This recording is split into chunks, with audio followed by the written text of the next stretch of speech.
చంద్రబాబు నాయుడు గారు I mean NDA కూటమి అధికారంలోకి వచ్చి నెల రోజులైంది. మరి ఈ నెల రోజుల పాలన ఎలా ఉంది?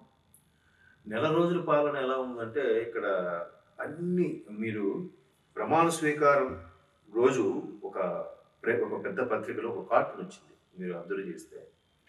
అందరూ ఈయనతో పాటు ఎవరెవరు ప్రమాణ స్వీకారం చేశారో, ఒరిస్సా సీఎం ఎవరు ప్రమాణ స్వీకారం చేసినప్పుడు ఆయన ఇంటికెళ్తే పూలదండలు, రెడ్ కార్పెట్ పరిచినట్టుగా ఉంది. ఆయన ఫోటో కార్టూన్ అలా వేశారు. చంద్రబాబు నాయుడు కార్టూన్ ఎలా వేశారంటే, ఆయన ఒక తట్ట తల మీద పెట్టుకొని, ఇటుకలు పెట్టుకొని, చేతిలో తాపి అంటారు. అదే భవన కార్మికుడు కట్టేదని. ఆ తాపి పెట్టుకొని వెళ్తున్నాడు. ఆయనకి చక్కగా రాజమర్యాదలతో ఒరిస్సా సీఎం అలా ఉంటే, ఒరిస్సా కొత్త సీఎం. ఈయన మాత్రం ఇలా ఉన్నాడు పరిస్థితి అని కార్టూన్. ఆ కార్టూన్ ఎంత డెప్త్ మీనింగ్ ఉందంటే, గడిచిన 5 ఏళ్లలో ఆంధ్రప్రదేశ్ 10 ఏళ్ళు వెనక్కి వెళ్ళిపోయింది.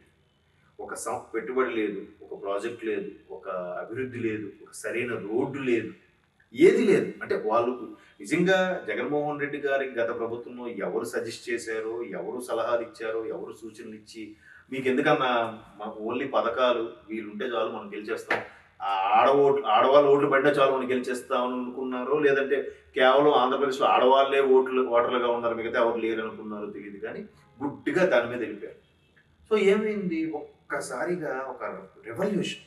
అండ్ మోర్ ఓవర్ ఆంధ్రప్రదేశ్లో ఎలా ఉంటుందంటే, తెలంగాణ సమాజం లాగా ఉద్యమ స్ఫూర్తి కొంచెం తక్కువ నేను అనుకోను. ఎందుకంటే మనకెందుకులేరా బాబు ఇష్యూస్ అనుకుని సైలెంట్గా వెళ్ళిపోతారు, ఓటు ద్వారా చూపిస్తారు.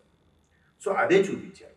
అందరూ ఉద్యోగులు టైం జీతాలు ఇవ్వలేదు, పెన్షనర్స్ వాళ్ళకి టైం పెన్షన్ పడలేదు, నిరుద్యోగులు ఎక్కడికి వెళ్ళాలి?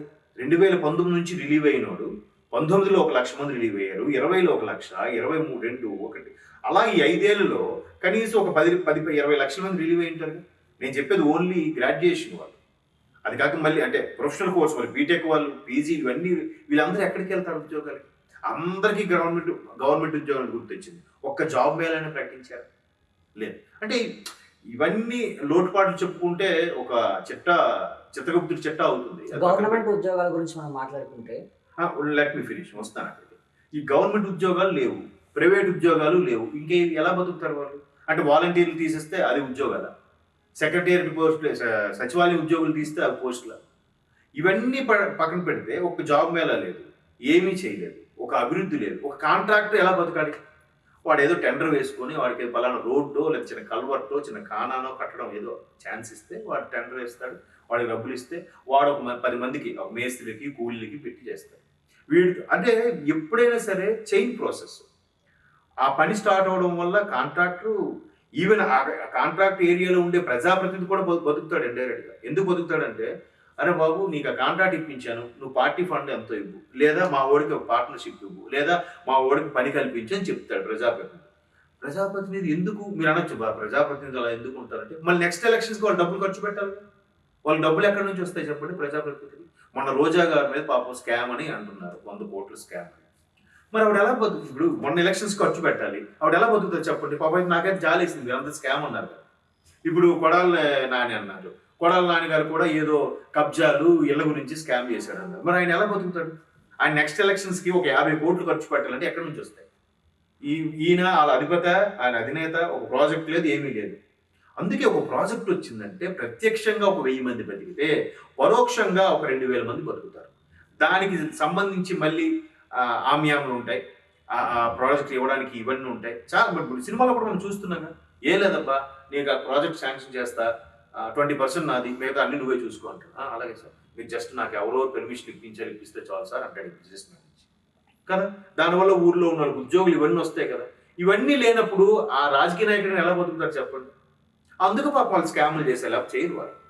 సో ఇట్లాంటి పరిస్థితుల్లో ఇవన్నీ కూడా బాబు గారు అవేవి పెట్టుకోకుండా ముందు రాష్ట్రాన్ని ముందుకు తీసుకెళ్లాలని కాన్సెప్ట్లోనే ఉన్నాడు ఆయన. ఒకటే కాన్సెప్ట్, వాళ్ళు కవ్వింపు చర్యలకు దిగినా మీరు ఇదవ్వద్దు, వాళ్ళు రెచ్చగొట్టున్నా ఏమవ్వద్దు. ఆయన తిరిగి కింద ఎమ్మెల్యేలకు వాళ్ళకి అదే చెప్తున్నాడు, బాబు మీరేం అనొద్దు, వదిలేయండి, వాళ్ళు అరుస్తారు కాసేపు ఊరుకుంటారు. మన బాధ్యత ఏంటి? 164 సీట్లతో కూటమిని మనకి గెలిపించారు, ఎంత బాధ్యత పెట్టారు కాబట్టి ముందు మనకి డెవలప్, వాళ్ళకు ఒక ఆధారం చూపించాలి, మన మీద బాధ్యత పెట్టారు, మన మీద గౌరవంతో మమ్మల్ని గెలిపించారు, అది చూడండి అన్నారు. దానికి కూడా ఒక టీడీపీ ఎమ్మెల్యే ఫీల్ అయ్యి, పేరు అనవసరం, ఏంటి అసలు ఒకవైపు గత 5 ఏళ్ళు వాళ్ళు బాగా రెచ్చిపోయారు, ఇప్పుడు మేము కనీసం వాళ్ళ మీద చర్యలు తీసుకున్నామంటే అధినేత చంద్రబాబు వద్దంటున్నారు, ఇప్పుడు వాళ్ళు ఇంకా చెలరైపోతున్నారు, వాళ్ళకి చెక్ పెట్టకపోతే ఈయన్ని చూసి ఇంకొకడు వాడిని చూసి ఇంకొకడు 10 మంది తయారవుతారు కదా, అలాంటప్పుడు మేము ఇంకా చెక్ పెట్టాలి కదా, మీరు వద్దంటే మాకు తెలీదా, మేము ప్రజాదరణ పొంది గెలిచిన వాళ్ళం కదా, మాకు ఆ మాత్రం నిర్ణయం తీసుకునే హక్కు లేదా అని చెప్పి ఒక టీడీపీ ఎమ్మెల్యే బాబు గారి మీద రివర్స్ అయ్యాడు. మళ్ళీ బాబు గారు ఆయన బుజ్జగించి చెప్పడం ఏదో చెప్పారు, బాబు అది కాదు మన టార్గెట్, ముందు రాష్ట్రాన్ని నిలబెట్టాలి. సో ఆయన ఏం చేస్తున్నాడు, ప్రతిదీ కూడా సెంట్రల్తో ఎలాగో కూటమిలో భాగస్వామి ఎందుకు అయ్యాడు, ఎందుకే ఆయనకి ఇష్టం లేదని కూడా వార్తలు వచ్చాయి అప్పట్లో. పవన్ కళ్యాణ్ గారే చాలా మంత్రాలు జరిపారు, దానివల్లే కూటమిలో భాగస్వామి అయ్యారు. భాగస్వామి అవ్వడం, ఇప్పుడు సెంట్రల్లో కూడా కూటమి రావడం, సేమ్ కూటమి సెంట్రల్లో ఉండడం, ప్రతిదీ ఈజీ అవుతుందిగా. ఒక స్పెషల్ స్టేటస్ అవసరం లేదు, స్పెషల్ ప్యాకేజీలు వచ్చినా ఇమీడియట్గా ఏదైనా శాంక్షన్ అయినా, ఇప్పుడు దాని ఏమంటారు భారత్ పెట్రోల్కి సంబంధించిన రిఫైనరీ ప్రాజెక్ట్ ఉంది, అది మాకు కావాలని గుజరాత్ వాళ్ళు మధ్యప్రదేశ్ వాళ్ళు రెడీగా ఉన్నారు. సో గుజరాత్కి ఎలాగూ మోడీకి ఫేవర్గా అటు ఇచ్చేస్తారేమో అని, ఇక్కడ మధ్యప్రదేశ్ వాళ్ళు కూడా బీజేపీ ఫేవర్గా అక్కడ డెవలప్ చేసుకోవడం కోసం అని అనుకున్నారు. కానీ ఆల్రెడీ బాబు కూడా చెప్పాడు, ఆల్ బాబు మీకు చాలా కంపెనీలు వెళ్ళిపోయి గుజరాత్కి మధ్యప్రదేశ్కి వెళ్తున్నాయి, మాకు ఇప్పుడు కావాలి, ఏదో ఒకటి పెట్టండి, మాకు ఇమ్మీడియట్గా ఇవ్వండి, మీకు ఎందుకు మరి కూటమిలో చేరాను. సో ఇప్పుడు ఆ రిఫైనరీ మచిలీపట్నం దగ్గరలో వచ్చే అవకాశం ఉంది, దానివల్ల 50,000 ఉద్యోగాలు రాబోతున్నాయి. ఉద్యోగాలు 50,000 అయితే దానికి ప్రత్యక్షంగా పరోక్షంగా టీ అమ్ముకున్నాడు, హౌస్ కీపింగ్, సెక్యూరిటీ, జాబ్స్, దానికి రిలేటెడ్గా కాంట్రాక్ట్ పోస్టులు, మీకు అర్థమవుతుందా, కన్సల్టెన్సీలు, ట్రాన్స్పోర్టు, ఇట్లాంటి క్యాబ్ డ్రైవర్లు, వీళ్ళందరూ బాగుపడతారు, వీళ్ళందరికీ వృత్తి దొరుకుతుంది కదా. దాని పక్కన వెంటనే ఒక షాపింగ్ కాంప్లెక్స్ లేపుతాడు, ఆ పక్కనే కూడా ఒక అపార్ట్మెంట్ లేపుతాడు, ఊరికే ఒక సింగిల్ బెడ్రూమ్లో కట్టి రెంట్కి ఇస్తాడు, వాళ్ళు బతుకుతారు. ఎందుకు, ఆ ఎంప్లాయీస్ అందరూ ఉండాలంటే. చోట అంతెందుకు, బాబు గారి హయాంలో లూలు మాల్ శాంక్షన్ అయింది వైజాగ్లో, ఈయన ఏం చేశాడు, చంద్రబాబు టైంలో వచ్చినవి ఏవి కూడా ఉండొద్దు అన్నాడు. అంటే ఇక్కడ ఓన్లీ చంద్రబాబు ఫేవర్ అన్నట్లు, అక్కడ రాష్ట్రం బాగుపడాలి. లూలు మాల్ వద్దన్నాడు, ఏమైంది, ఇప్పుడు హైదరాబాద్ వచ్చింది, ఇక్కడ మన మంజీరా మాల్ దగ్గర ఉంది ఆ లూలు మాల్ వద్దనడానికి కారణం కూడా టీడీపీ నేతలని ఆ రోజుల్లో అప్పుడు వాళ్ళు ఆరోపించారు. దీని మీద ఏమంటారు? అలా చెప్తారు వాళ్ళు, ఎందుకు టీడీపీ వాళ్ళు అంటారు. ఇప్పుడు అదే టీడీపీ ఇక్కడ సైబరాబాద్ అనే మహానగరాన్ని చంద్రబాబు నాయుడు ఆయనే చెప్తున్నాడు, నేను నిర్మించానంటే వీళ్ళకి నచ్చలేదు, ఎవరికి, కొంతమందికి నచ్చలేదు, సరికదా వాళ్ళు దాన్ని పడగొట్టలేదు, సైబర్ టవర్స్ని అలాగే ఉంచారు. దాన్ని బేస్ చేసుకొని ఇప్పుడు మీరు ఒక్కసారి సైబర్ టవర్స్ నుంచి అటు కొండాపూరు గచ్చిబౌలి వెళ్తే మీరు అప్ టు గండిపేట వరకు ఇది హైదరాబాదేనా అని మీకు అనిపిస్తుంది. ఆ రోజు ఆయన 95లో ఏం చెప్పాడు, విజన్ 2020 అన్నాడు. విజన్ 2020 కంప్యూటర్లో తిండి పెడతాయా, రైతులకు పట్టించుకోవట్లేదు కానీ అవేమి ఇది పెడతాయి అన్నాడు. బట్ ఈరోజు హైదరాబాద్లో 1.5 కోటి జనాభా ఉంటే 80 లక్షల మంది ప్రత్యక్షంగా పరోక్షంగా ఐటీ సెక్టార్ మీద ఆధారపడి బతుకుతున్నారు. తెలుసా మీకు విషయం? మొన్న రీసెంట్గా ఎలక్షన్స్ ముందు ఒక సర్వేలో కూడా ఈ పాయింట్ చెప్పారు. అంటే 80 లక్షల మంది ఐటీ మీద డిపెండ్ అయి బతుకుతున్నారంటే ఆ రోజు మరి అది పెట్టిందే. దానికి వచ్చి కేసీఆర్ గారు కానీ తర్వాత వచ్చిన రాజశేఖర రెడ్డి గారు కానీ కిరణ్ కుమార్ రెడ్డి గారు అవన్నీ కొలగొట్టేశారు. ఇక్కడ మైక్రోసాఫ్ట్ వచ్చిందా, రావడానికి వీళ్ళు వెళ్ళిపోవాలి అని అన్నారా? లేదు కదా. అది ఎక్కడ ఈ లాజిక్ చెప్పండి. ఒకటి కాదు చాలా, ఎందుకంటే నాకు తెలిసిన మిత్రులు కూడా హైదరాబాద్ నుంచి కరోనా టైంలో కొన్ని ఇట్లాగే చిన్న అపార్ట్మెంట్ తీసుకొని అక్కడ చిన్న చిన్న కంపెనీలు పెడితే మా మిత్రులు ఇక్కడ నుంచి రిజైన్ చేసి కొత్త కంపెనీకి వెళ్ళిపోయారు. వెళ్ళిన తర్వాత స్టార్టింగ్ ఆఫీసర్ దాకా ఒక చిన్న అపార్ట్మెంట్ డబుల్ బెడ్రూమ్ ఫ్లాట్ తీసుకుని స్టార్ట్ చేస్తారు, ప్రాజెక్టులు వచ్చే కొద్ది కంపెనీ డెవలప్ చేస్తారు. సింపుల్గా చెప్పాడంట, బాబు గారు హయాంలో వచ్చిన కంపెనీలు ఏవి కూడా ఉండడానికి వీల్లేదు. అంటే మరి ఎవరు చెప్పారో తెలియదు, వాళ్ళకైతే ఇన్స్ట్రక్షన్స్ అవి. లేదా మీరు పేరు మార్చుకొని ఉంటే ఉండండి, సేమ్ పేరుతో కంటిన్యూ అవ్వాలంటే ఇక్కడ ఉండకూడదని చెప్పారట. ఏమైంది, మెల్లగా కంపెనీలన్నీ కొన్ని చెన్నై వెళ్ళిపోయి, కొన్ని బెంగళూరు వెళ్ళిపోయి, ఒకటి మా కజిన్ చేసింది అది నోయిడా వెళ్ళిపోయింది. నోయిడా వరకు ఏమవుతాడు, లెటర్ పెట్టేశాడు, మళ్ళీ ఇప్పుడు హైదరాబాద్లో జాబ్ చేసుకుంటాడు. మీరు ఒక చిన్న మాట అన్నారు, గత ప్రభుత్వం వాళ్ళ హయాంలో మంత్రులు కానీ ఎమ్మెల్యేలు కానీ పర్సనల్ అటాక్స్ ఎక్కువ చేశారు, పర్సనల్గా మాట్లాడారని చెప్పేసి. ఈరోజు అదే విధంగా మొన్న ఒక యాక్టర్, అతని పేరు ఆర్పి గారు ఒక ప్రెస్ మీట్లో మాట్లాడుతూ అదే లాంగ్వేజ్ యూజ్ చేసి మళ్ళీ ఆ మంత్రులు మాట్లాడే విధంగా మాట్లాడుతున్నారు, దీనివల్ల టీడీపీకి నష్టం ఉందని ప్రజలు అనుకుంటున్నారు. సో దీనికి మీరేమంటారు? టీడీపీకి నష్టం ఉందని ప్రజలు అనుకోవడం కాదు, ఇది ఎలక్షన్స్ ముందు మాట్లాడాడు ఆయన.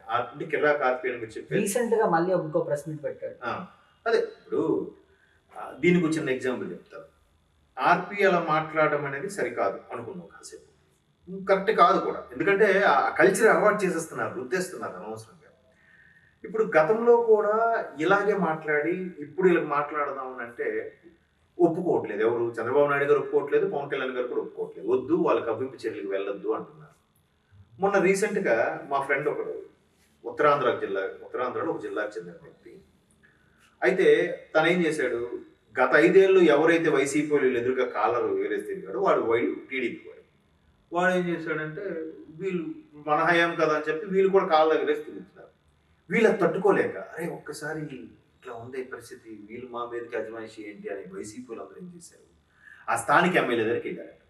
వెళ్ళి, అయ్యా మీ వాళ్ళు ఊరికే రుబాబు చేస్తున్నారు, మమ్మల్ని కొట్టినా కొడతారు, కొంతమంది చంపడానికి కూడా టార్గెట్ పెట్టుకున్నారంట అని ఏవో చెప్పారు.